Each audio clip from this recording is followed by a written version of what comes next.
वाले की जय हो। मुकुट बंसी वाले की जय हो। कार्तिक मातम 24वां अध्याय। राजा प्रतु ने कहा, हे नारद जी, आपने तुलसी के इतिहास के व्रत मातम के बारे में कहा। अब ये बताने की कृपा करें कि कार्तिक मास में और भी देवताओं का पूजन होता है, यह भी मुझे समझा कर कहिए।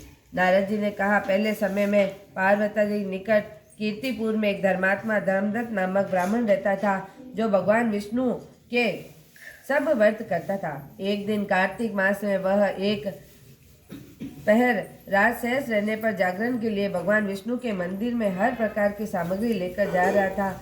मार्ग में एक बड़ी भयंकर राक्षसी को देखा और बड़े बड़े दांत और लपकती हुई जीभ, लाल लाल नेत्र, उसका शरीर नंगा और मांस रहित था। उसके भयंकर राक्षसी को देखकर धर्मदत्त बुरी तरह कांपने लगा।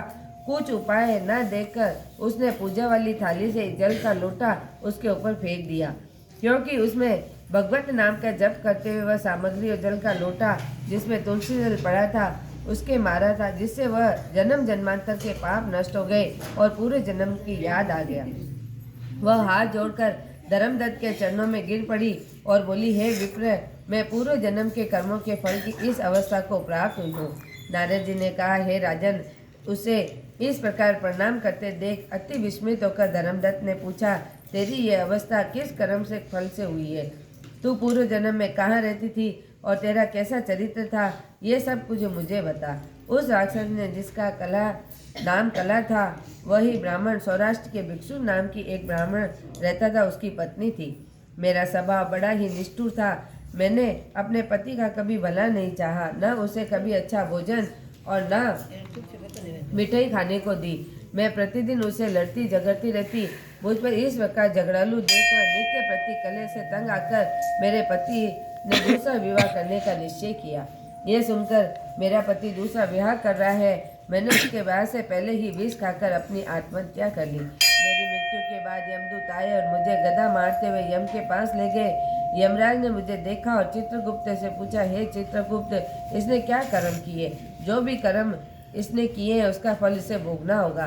कला ने कहा, हे ब्राह्मण चित्रगुप्त, यमराज से कहा कि इसने अपने जीवन में कोई अच्छा काम नहीं किया।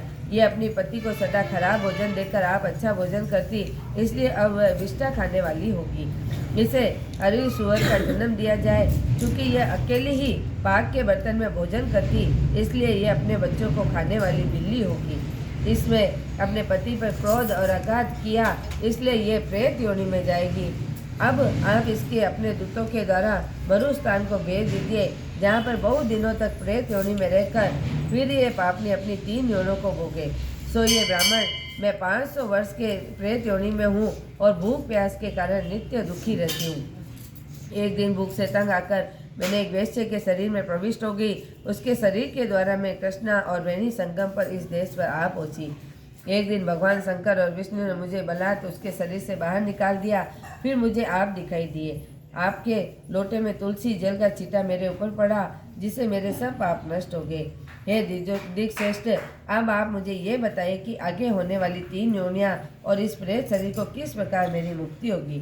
धर्मदत्त ने कहा, कला की बात सुनकर पिछले कर्मों के वर्तमान अवस्था को देखकर बड़ा ही दुखी हुआ और उसका दुख देखकर उसका चित्त पिघल गया और उसे दुखित भाव से कहा, बोलो विष्णु भगवान की जय हो।